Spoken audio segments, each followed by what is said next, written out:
ni kupongezeni TRA. Sababu leo tumekuja hapa tunafanya tathmini baada ya taarifa ile ambayo imetoka tarehe mosi.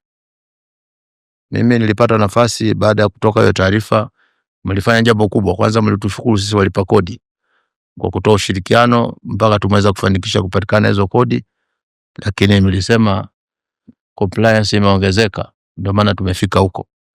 Kwa hiyo baada ya hizo taarifa kutoka tarehe moja, na mimi nilikuwa huko jimboni kwangu Lindi, nikaitisha vyombo vya habari huko kwanza kupokea hizo shukrani.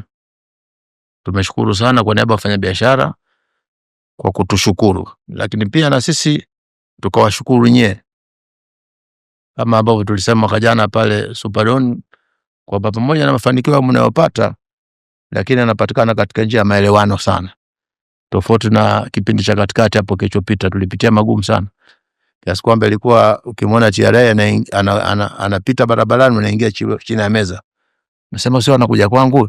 Lakini sasa hivi zinakusanywa, makusanyo yanaongezeka, lakini tunapata hizo kodi kwa njia ya amani sana. Katikati hali ilichafuka sana, kamishna ukuwepo kipindi kile, lakini ilichafuka. Lakini mahusiano haya yanasaidia tunapokuwa katika hali hii. Inawezekana mapato yanaongezeka kwa sababu taarifa nyingi tunapata tunapokuwa kwenye mahusiano namna hii. Hata wakati ule wa mgogoro mkubwa, mambo mengine sisi tulipata kutoka kwa TRA na TRA walipata kutoka kwetu.